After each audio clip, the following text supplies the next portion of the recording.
This episode of the Golf Gambling Podcast on the Sports Gambling Podcast Network is brought to you by Underdog Fantasy. Underdog has just added Pick'em Scorchers, where you can win 100 times your money. That's right. $5 turns into 500 in one game. Plus, every Sunday, they're giving away 100K. Use promo code SGPN at Underdog Fantasy for a 100% deposit bonus up to $500. And we're also brought to you by Manscaped. Get 20% off and free shipping with code SGP at manscaped.com. That's 20% off with free shipping at manscaped.com and use code SGP. We're brought to you by Hall of Fame Sports Bets, the sports betting research platforms for parlays, player props, and game lines. Download the Hall of Fame Bet app or visit HOFBets.com and use code SGPN to get 50% off your first month and start making smarter bets today. And we're giving away $3,000 in our NFL Second Chance Survivor Contest presented by Corey Pinkston and Barking Dog Properties. Free to enter. Just go to sportsgamblingpodcast.com/survivor. All right, D-Gens, welcome back. It's Thursday. We got some football picks for you. I know Steve missed me last night. It's your boy, Boston Capper, with the god of golf himself, Steve Shermer. Steve, how you doing, buddy? Oh, I think you're the one who's doing pretty good, considering you passed your test. Congratulations, buddy. I did. I was nervous. I was talking to my buddy who runs the firm. I was like, yeah, man, I was a little worried just because my brain is 40 now and it does not retain things the same way it did in my mid-20s when I initially took that test. But whatever. Pass is pass. So I'm happy about that. Now I got to take my next one next week. So you click the button and then it just gives you like the raw score there? And no, it used to. Now it's just pass or fail.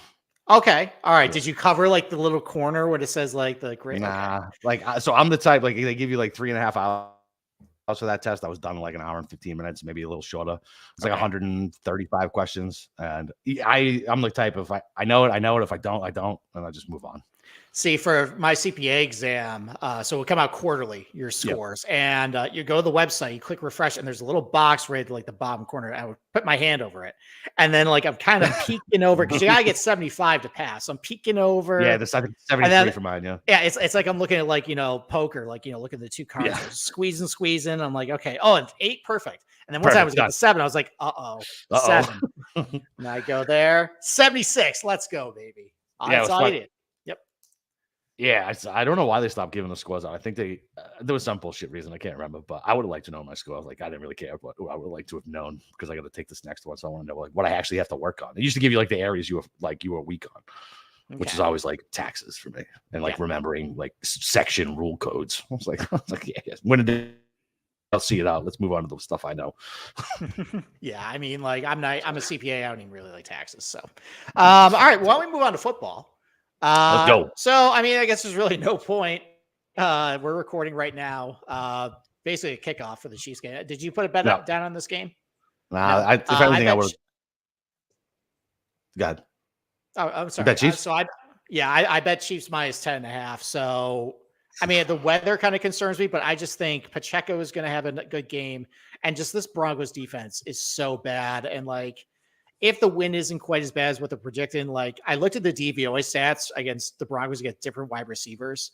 So they're 24th against wide receiver 1s. They're 31st against wide receiver 2s. They're 32nd against wide receiver 3s. And that's basically the entire Chiefs receiving core right there. Outside Travis Kelce, just a bunch of wide receiver 2s and 3s. So the fact they can't even cover them, can't even cover running backs on the backfield. So maybe McKinnon has a good game. Like, even if it is windy, I just think like, Mahomes is just going to pick them apart with short little passes. And just this Broncos team just seems like they're ready to pack it in for the year.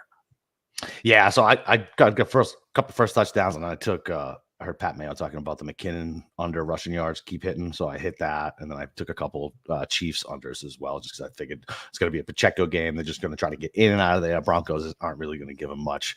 The 10.5 just kind of scared me on a Thursday night. Like, plus I got some more double-digit chalk later in the week. I feel like I couldn't take this one too.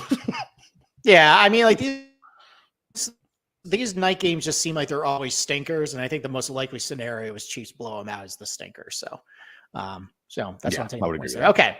Now, so you want to talk about our shitty teams? Yeah, sure. Yeah, look it. Or no? Yeah. So I called in a drunken rant. Why don't you go first? Yeah, so I called in on a drunken rant to the boys Sunday night. And I think I was a little mad. Now I'm just kind of more sad about what's happening with Bill. Like it's just sad. Like he's like the greatest coach ever, and we're all turning on him and we're all screaming about it. And look, he has sucked for the past 5 years since Brady left, but he did a lot for the franchise, and I would just like to see him go out with some pride and hopefully not bad, man. It's bad. Like they're already pointing fingers in the locker room, and fuck it. The media is like just going insane. And look, he doesn't help himself. He comes up to these press conferences and he acts like a fucking prick. And it's like you could do that when you're winning Super Bowls, man. But when you're signing guys like Juju Smith-Schuster, drafting guys like Curtis Strange, and having other teams openly laugh at you for drafting a guy at Curtis Strange in the first round where everybody else had him graded third or fourth round. It's just constantly picks like that. Like I think the best case scenario, take the GM away and then see if he'll still coach. I think that will probably help. But I don't know if he'll do that. I don't think he'll give up the power. So I don't know, man. I don't see a whole lot of wins on this schedule. Mac Jones is fucking terrible, and there's no skill players on offense, and the ones we did have on the defense are now hurt. So yeah, it's just we have a shitty punter and a shitty kicker who were both drafted. Fun. So yeah, just good times. Good times. Yeah, I mean, like as someone who I kind of relate to your situation as I was a Syracuse basketball, or I'm still a Syracuse basketball fan. We just let go to Jim Boeheim, and that split the fan base because a lot of people said, well, you just got to let Jim play it out there. And then there was people like me just saying, like, this has been a shit product for 8 years now. Like, we have to do something at this point. Someone needs to talk to him. And unfortunately, it ended up being I think they just did a press release without actually really consulting Jim, just saying he's no longer returning. They just kind of forced the issue there. So hopefully it ends a little better than that. I mean, that would be pretty bad if it was a little salty, break up with Bill there. But I think I'm more miserable than you though with this team. Because look, like I think you guys are about to have you guys are truly bottoming out. Yes. And you'll probably, maybe Belichick will stick around, but you're in a new quarterback. You're, maybe start rebuilding, maybe get a new GM, stuff like that. But like, I just feel like with the Giants, this has been now over a decade of just really bad football that I've been watching. And it just seems like it's over and over and over with this team. And I haven't seen a good Giants team, I think, since 2011 when they won the Super Bowl. I know they made the playoffs twice, but that 2016 team was not very good. Last year's playoff team, they got really lucky. And I remember back to the playoffs there. Yeah, I remember saying it to you after the Dallas game where we just got shellacked. Like, you can't really fix. If you have a really bad offensive line, you can't fix it. You're toast. Yeah, you're toast. And you saw it play out in Miami. Like, Miami has no pass rushers. And Daniel Jones just got teed off on. Another problem, I've been saying this for weeks too, is even when Daniel Jones has time, there are opportunities down the field that they're trying to expand the playbook. That's why they paid him the big contract. And he's not taking them. He's still throwing the check down. Like that Wan'Dale Robinson, I think, was 37, and he threw it inaccurately and short of the sticks. And it's like, you know what, man? Like, I can't help you.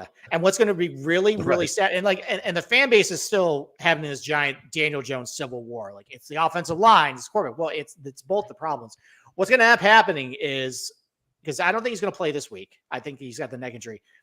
What I noticed with Tyrod Taylor at the end of that Dolphins game was, listen, he still looked like crap, but it looked quicker, and he was actually looking downfield. And if that happens against the Bills and he kind of looks competent, like, that's it for Daniel. That's it. That's it. Like, there's no coming back from that. I think that's going to show at that point, like, we should not have extended him. And there was no right situation to happen in the offseason. But now we're going to be stuck with him at least through next year. It's just, it's bad. It's bad. I mean, like, I don't really see a ton of wins on this schedule either. No, because this offensive line, if you can't block Seattle, you can't block Miami, you can't block anybody. No, we're going to be fighting for a top 5 picks, man. Okay, perfect. Perfect. So fans are going to be hearing this spiel every single week from us. Yep. And then we're going to get really angry when they win because it's going to cost us Caleb Williams or Derek May. Exactly. So that's like every sharp, air quotes, sharp guy is on New England. Everybody loves the spot. And listen, I get it. but I've watched this team, and as somebody who has watched this team, this reminds me of like pre-Parcells days. Like that's how bad this team is playing. Stupid penalties, can't do the normal shit right. Like the O-line, like my O-line is just as bad as yours. It's fucking terrible. He's the most pressured quarterback in the NFL according to PFF, and it's not getting any better, man. I miss Dante Scarnecchia so much. Like that just proves how good he was, man. Like Scarnecchia was so good, but whatever, it is what it is. I think we're gonna lose. So my pick for my homer game, I would take the Raiders laying the points. Dumbass McDaniels and all. I would easily lay 3 on the Raiders.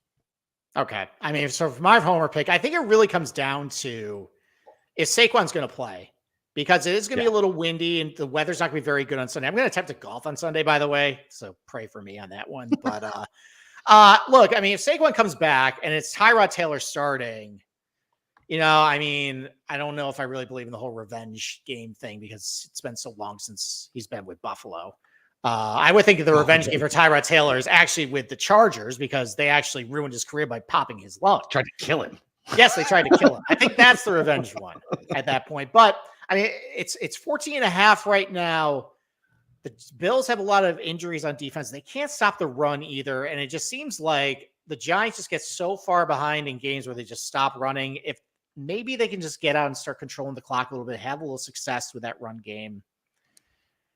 And maybe they cover the 14.5. So I'm going to close my eyes. I mean, they're 0-5 ATS right now. They got to cover it at some point. Maybe it'll be this game. And if it's not this game, then they're not going to cover. They're not. That's such a big number. Like I like it because Buffalo coming back from London, like, hopefully a little jet lag, looking past them type deal. Because who's Buffalo got next week? Actually, I think they might have New England next week. I thought we had them in 3 weeks. I thought we had Miami next. Maybe not. Hold on. Let me see. Yeah, you might be right. It might be Buffalo then Miami. Yeah, nope, they got Buffalo. They got the Patriots next week. Yeah, so they're not looking past the Giants for our shitty team. But all right, well, fucking yeah, I support the taking of the 14.5. Closing your eyes and fucking praying. Don't even watch it. It's too stressful. All right, before we get down to our 5 picks, man, I'm going to talk to you guys about Underdog Fantasy. They got a way to play alongside your favorite football team all season long. Underdog has just introduced Scorchers. Go 5 for 5 and pick 'em Scorchers and enjoy a spicy 100 times your money payout.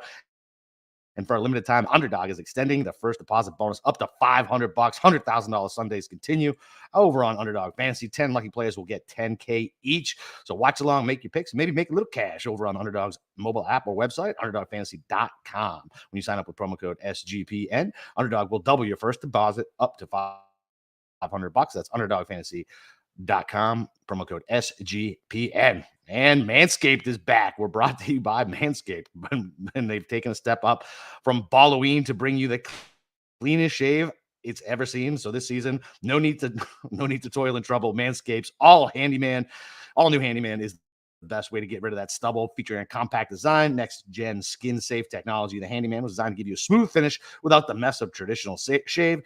And the sweetest treat this Halloween by going to manscaped.com and use promo code SGP for 20% off plus free shipping. Yeah, I mean, like you said before, boys, you don't want to use the same trimmer that you use on your nuts on your face. Steve, you have a clean shave, so you don't have to worry about it. But I trim my beard. I save a lot of money on razors. I'll tell you that, man. Like these razors last for months because I do this little bit here, the neck. And then even COVID, I pretty much just hit it with that. I don't even do a clean shave down there unless I got to go see somebody. So, but look, Manscaped, take care of your face, takes care of your balls, takes care of everything. And look, you get 20% off when you use code SGP over at manscaped.com. That's 20% off with free shipping at manscaped.com. Use code SGP for a look as sweet as candy. Get yourself the Handyman from Manscaped. All right. So we went. Let's go forward to back again. Let's go give the number. Give your lock. Give your number. Give my lock again? Yeah. All right. Eagles minus 6.5. So it's moved to 7 since then. It's 7 now. Would you still bet it at 7? Yeah, I'd still bet at 7. Look, Zach Wilson the last couple of weeks, people are saying, oh, maybe we got to start giving him a little bit more of a chance. But that Broncos defense, as we're probably going to see tonight, is absolutely terrible. The Jets secondary had a couple injuries last week too. And I just think Philadelphia's front seven is going to give Zach Wilson some problems. And, basically turn them back into a pumpkin there. I was really impressed with the Eagles too going into Los Angeles. I took the Rams plus 4.5. That was a really close competitive game. Seemed like they weren't really doing a very good job on Cooper Kupp and Puka either, contain their pass game, but I don't think it's going to be much of a problem for facing the Jets this week. I think you're about Breece Hall. And that offense really got together in the second half or so. They started to wake up. They're starting to click in better. So give me Eagles minus 6.5 or 7. Yeah, and the Jets don't have Sauce Gardner either this week, do they? I don't think they do. And even when they did, they've had trouble against number one receivers all single year. Yeah. So last week the Broncos didn't really have a number one, but CeeDee Lamb torched them, Stephon Diggs torched them. So what do you think AJ Brown's going to do? True. And even Devontae Smith too. Yeah, he's been a disappointment. Fucking thanks for that, keeper. Yeah, you know what? It was the Trojan horse. That's right. All right. So my lock, I don't care that Atlanta didn't cover last week and they shouldn't have known one fucking game. If you watch, I watched a ton of the Houston game. Houston should have won handily. I don't know what the hell happened in the first half. They just weren't converting their scoring. They're taking on Washington. I know they're a road dog. They're not getting the full 3, but I will always take the 2.5. They got extra rest. Atlanta is it's so fraudulent. And I know Ritter played well, I guess, for his standard, but it still wasn't good. They throw to Jonnu Smith instead of Kyle Pitts. They don't use Bijan the way they should. They keep handing to that bum Algier. I don't believe in that coach. I don't care. I'm picking on Atlanta again, and I'm just taking Washington. And I'm just fading Atlanta. I just do not believe in this Atlanta team. Okay. Yeah, I looked at that game. I decided to stay away because the thought of backing Sam Howell. I know. Am I going to get first half Sam Howell last week, or second half, am I get second half? Yeah, man, listen, look, Sam Howell blows. Ron Rivera is terrifying when you have money on his team. Mr. Analytics doesn't understand analytics at all. It's fucking crazy. But yeah, listen, I don't care. I think I just think that the Washington is going to be able to put a whooping on him. I think Ritter blows, blows. I think he needs to be benched. Like I said, he just needs to go. He's terrible. If I was an Atlanta fan, I'd be losing my mind. I know. So, all right. So my number 2 pick, games in London. So I'm going to go Baltimore minus 4. Okay. Listen, Tell me on that. I watched an unhealthy amount of Steelers Ravens last week because it was part of the quad box. And just sometimes Lamar has some of these stinker games. It wasn't even Lamar. It was his sorry ass pass catchers dropping fucking touchdowns left and right. Yeah, they're dropping passes. Lamar threw a couple of bad balls too, but that defense is still really, really good. Yeah. They let up at the end because I think just finally and I had a conversation with Cameron on Tuesday. They finally started giving to Jalen Warren, their best, skill or second best probably offensive player on that team. But I think Ravens are going to bounce back here. Tennessee has had trouble with elite defenses. I remember the Saints gave them a lot of trouble in week 1. Cleveland kicked the crap out of them. Baltimore's got a really good defense too. They're starting to get a little healthier as well. So I think I'm just going to take Baltimore minus 4. I just don't think Tennessee is a very good team. So that's why that's my number 2 pick. Yeah, I'm fine with it. I'm just salty about Lamar from fantasy. He fucking killed me in all my leagues because Mark Andrews dropped him, Zay Flowers dropped him. What are you gonna do? It's Pittsburgh Ravens. It's a little different with how terrible with how terrible Tennessee is. Yeah, going overseas. Thank you. No, I won't take it. I'm going chalk with 49ers laying 8.5. I think the number is now. You could have got it. It's up to 10 actually. Is it? Okay. So yeah. So I got it at I think I got it at 5.5, and then I took it again at 8.5. So what's his name starting? PJ? Is that his name? PJ Walker. Yeah, PJ Walker. He blows. I know Cleveland's defense is good. San Francisco's a world beater. I know they're on the road. I don't know if Amari Cooper is gonna. I just can't back this Cleveland team. It's still fucking Cleveland. I don't care how good the defense is, and I know they've been stout and definitely, defense is good, but I just think San Francisco's on another level, man. I really do. Just watching them destroy Dallas, which is the easiest bet I made last week. They're just so good, man. They are just so good, and I'm taking. And I know it's terrifying that many points on the road against a defense like this, but I just think they'll handle their business and roll into Cleveland and get out of there with at least 10-point win. Okay, well, we're on opposite sides on this one. So Okay. that was actually my number 4 pick. Let's move into my number 3 pick here. So Okay. I have not bet this game yet. It's up to 10. I think I'm going to bet it at 10. Look, like I'm assuming it's 10 because there's going to be no Deshaun Watson, but the weather's going to be really bad there on Sunday. Yep. It's going to be windy. It's going to be rainy. And I remember seeing Deshaun Watson in week 1 and he looked terrible in the weather. So is there really going to be a big difference between him and PJ Walker in this thing? Probably not. As far as like the game plan. Now there's no Nick Chubb. I get that, but I'm Right. getting 10 points. And I think you want to look at the other side with the Niners as well, where Brock Purdy, like he was throwing accurate balls, but he doesn't have a lot of arm strength. There was a lot of just placement stuff in that wind and rain. I think I'm a little concerned about how he's going to do there. And you're right. The Browns defense is just so good. This bet is entirely in the faith of the Browns defense. They got to be able to ball up McCaffrey. I think they're going to be able to do it. I think Brock Purdy's not going to be near as effective as efficient in this weather. And I just think Browns are just going to kind of muck it up. So yeah, I mean, I can see that. I can see that, but I think I just have so much faith in Shanahan to be able to scheme up with weather like that, keeping short throws to their athletes, man. I mean, Ayuk, Debo, like McCaffrey, like they're all just athletes. You know what I mean? So I could get it on either side. I just think San Francisco's such a stud team that I'm gonna bet it. Okay. All right. What was My your number ad 3? break? Oh yeah, sure. Let's do that. Let's take our ad break and then we'll finish our last 2 picks. Yep, let's pay our last bills. So, the second chance survivor, if you already knocked out of the NFL Survivor, don't worry, we got you covered with the SGPN second chance survivors presented by Corey Pinkston and Bark and Dog Properties. $3,000 are up for grabs. Winner take all starts week 7. So sign up now at sportsgamblingpodcast.com/survivor. That's sportsgamblingpodcast.com/survivor. Pretty easy to go sign up, boys. So go do that. Even if you're still another one, it's $3,000 free up top. See if you can go grab it and win bigger and bet smarter this NFL season with Hall of Fame Bets, the sports betting analytics platform for the parlays, player props, and game lines for all your sports with historical data and stats. Enter any parlay idea into the Hall of Fame Bets revolutionary parlay optimizer tool to get hit rates broken down by leg as well as an expected probability for the entire parlay. Sort all players by hit rate for any bet to learn which players are hot and which picks got value. So stop betting in the dark and join over 30,000 users researching with Hall of Fame Bets to craft more intelligent, data-driven parlays.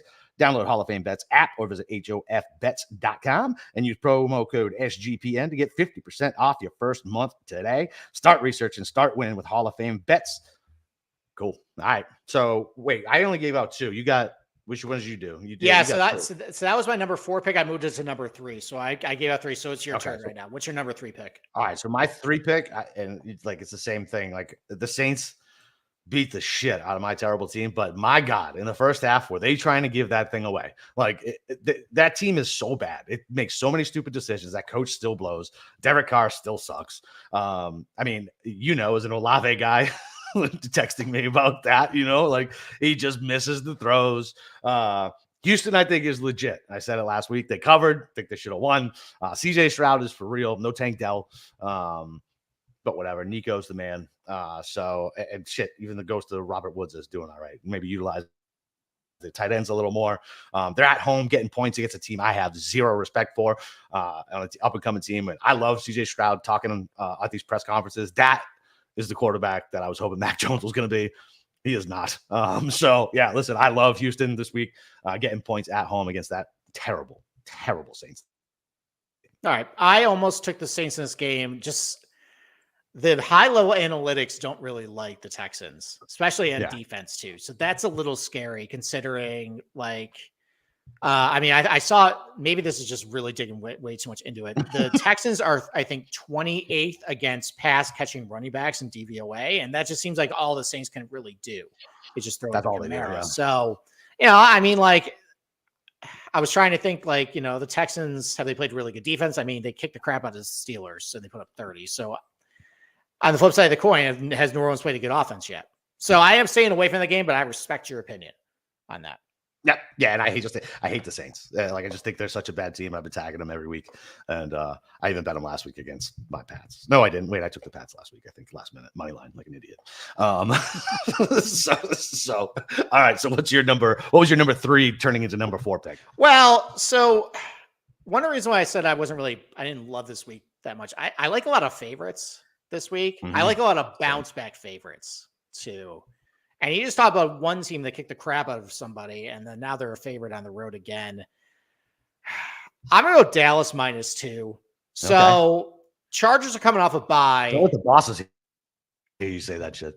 Hey, listen, I mean, like, I think Kramer would fire me if he heard my Giants takes, to be completely honest. So, look, I mean, so the Chargers are coming off a bye, and I know I took the Browns coming off a bye, but I think offenses are more affected by this bye week stuff than the defenses. Like, I last year, I can't, I don't have this stat off the hand, but like teams, I think ATS coming off a bye were like pretty bad just because of the new practice rules now. They're just not really firing. And I think this offense might be able to come off the bye not in really good shape. I don't really have a whole lot of faith in Brandon Staley getting this team prepared. And Dallas, he's a moron. Yeah. And Dallas got humiliated last week.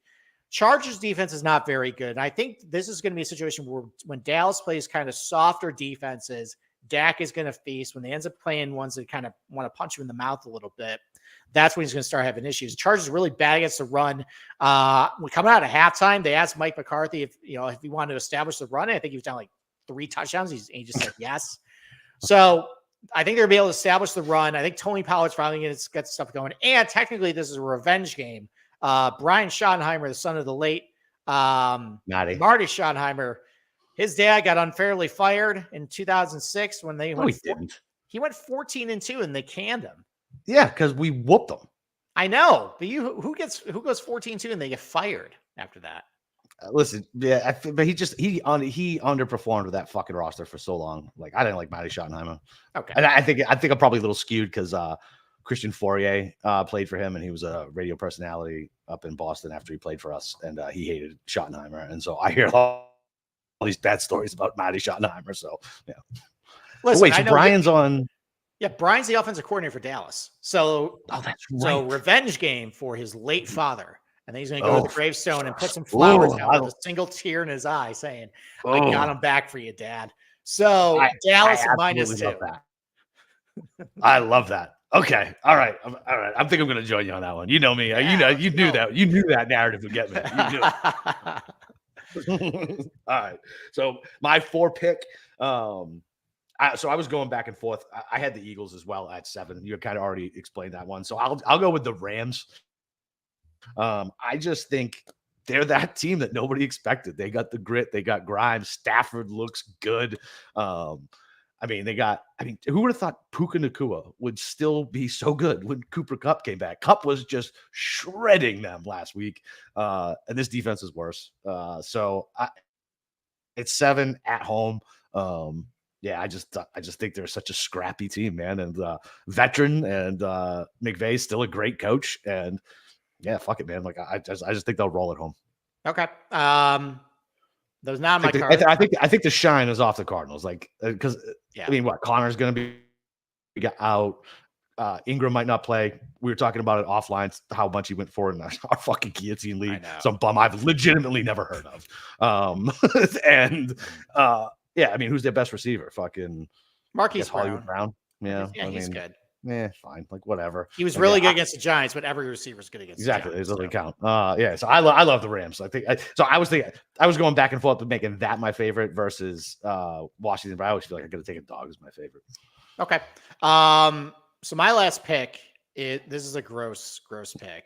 Okay. But I just think about Chicago, and now they finally had the fan base excited because they just kicked the crap out of Washington. And I just think the last 20 years of my life, how many times Chicago just laid an egg at home and just pulled the rug out of their fan base. And everyone is fading this Minnesota team. There's chatter about they're quitting. They're going to sell. They're going to tank. I think the Bears are going to be a very popular underdog to take this week. I'm going to take Minnesota -2.5. Look, the Chicago defense still sucks. We saw it in the second half. They couldn't stop, Sam Howell, and they weren't even throwing their best receivers at that time. So, I know they're out Justin Jefferson, but they still got, Jordan Addison, still got TJ Hawkinson. Maybe they start leaning on the run a little bit with Cam Akers and Madison, a 1-2 combo there. The Bears can't stop the run either. And I mean, look at the guys, the teams that Minnesota's played. They played the Eagles. They played the Chiefs. They played the Chargers. So, and they have going on the road and beating the Panthers 21-13 and covering there. I think this is kind of a similar situation. I think it would be kind of an ugly game, but I think Chicago is once again going to kick their fan base in the nuts. And Minnesota kind of covers, and I'll take the 2.5 with them. Love it. Yeah, I mean, I'm with you on that 100%. That's definitely Chicago. And they tried to give that shit away in the second half. Like, that was crazy. So, yeah, I like that pick a lot. And then, sorry, Kelsey caught a ball. I was hoping he wasn't going to get a touchdown. All right, so my fifth and final pick. I'm laying the 2.5 with Cincy. I don't understand. I know Seattle's coming off a rest. That O-line still blows. Tyler Lockett hasn't had a game over 60 yards in like 18, 19 games or something like that. DK Metcalf is, up and down. Yeah, I mean, I think especially because Higgins might come back too. I mean, everybody was shitting all over Cincy's offense. They looked good last week, and it was against a lesser opponent, obviously.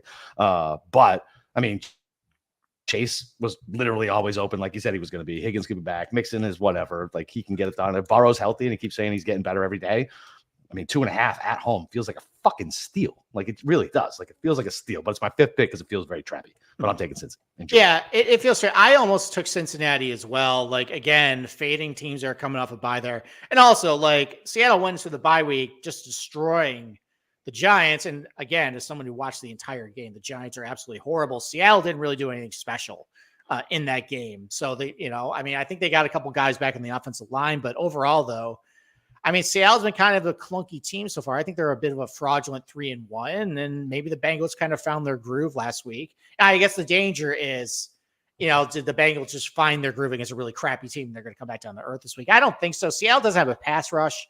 No, so, nothing. And even though the Giants made it look like they were the 85 Bears, I don't think the Bengals are going to quite do that. So I like that pick. All right, cool. All right, so what we got next week? What fucking shitty tournament is next week? We have the Zozo next week, which is going to be all right. an absolute disaster because there's no motivation to go over and play in Japan anymore because they took away all the money. It used to be a really big money purse. Yep. And now they'll probably have Hideki. They'll probably have Alexander will go over. I don't know. There was I heard on one of the podcasts that apparently Xander was, I think, honeymooning with Cantlay on his. I'm sorry, what? Yeah, apparently they all went on the honeymoon together. There's a weird dynamic with that. That's making me think of the pitchers for the Yankees in the 70s who legitimately were swingers and then swapped wives, switched wives. Yeah, there's something not just for a night, legitimately switched wives forever. Yeah, there's something going on with that. So I don't know. He might show up. I mean, he did win the gold medal over there. I don't know, but I think it's the same purse as the Shriners. So there's no reason for any of these guys to finish the top 50 to play. So I don't think it's probably going to be a pretty bad field. Keegan will probably go over though, so that's going to hold your interest. I'll watch it. I'll watch it for Keegs. Oh, did you see he's on the? Yeah, you sent me the text about him being on it. Yeah, so yes, yeah, I'm excited about that. When the hell is that going to start? I have no idea. I don't know what's really happening anymore. I sent you a text message that apparently the framework agreement is going to go up in smoke with everything, which is just going to make everything just go back to whatever it was. And Liv apparently didn't get their OWGR points. I know. I saw Bryson complaining about that. Yeah. How do you feel about that? Let's make this our last thought before we get going. How do you feel about that? I think it's kind of shitty. I do too. I think it's kind of shitty. I mean, look at some of these fields that the fall swing's putting out, and guys are getting OWGR points for that. That's what I mean. That's the hard part for me. It's come on, guys. We're getting this week. Come on, man. Bo Hostler's in second. The ghost of Poston is, or no, wait. Did Hostler end up getting first round leader? Hostler was first round leader. I don't want to talk about it. It's just gonna make me mad. I bet that bum every single week, and I know you do. Did you not bet him? I said, fuck him. That happens. I mean, the OWGR in their statement, I understand their position. They're basically following it by the book, but they just gave themselves an own goal by saying these rankings no longer are going to have the best people. No, and it's again, you follow by the rule, but this is so unprecedented. The rules were written not thinking there was going to be some split off fucking other than the PGA Tour. You know what I mean? Of course, there's not a rule written for it. Of course it wasn't. So I think it's kind of shitty, but man, it is what it is. Mm-hmm. It is. I mean, it really only matters with majors. Maybe they'll change the qualifications. Maybe they'll give some exemptions to some live guys and just make them happy. So That'd be nice. Because I mean, I like to see DJ. I like to see Bryson, obviously. Well, I mean, all those guys will play just because they won majors, but like Patrick Reed's out of exemptions now. Yeah, I'm Like, fine never seeing Taylor Gooch doesn't have exemptions. I'm fine never seeing him again too. Okay, all right, fine. Honestly, I don't mind seeing Reed kind of pop up every now and then. Yeah, I know. Excuse me, you got a soft spot for that prick for some reason. I kind of do. I've won a lot of money with Reed. Yeah, so he's been kind to me. All right. Well, fucking Matt will be doing the DFS show on Monday. We'll be back on Tuesday. I will be here this Tuesday. And yeah, other than that, let's go make some money this fucking weekend. Let's go.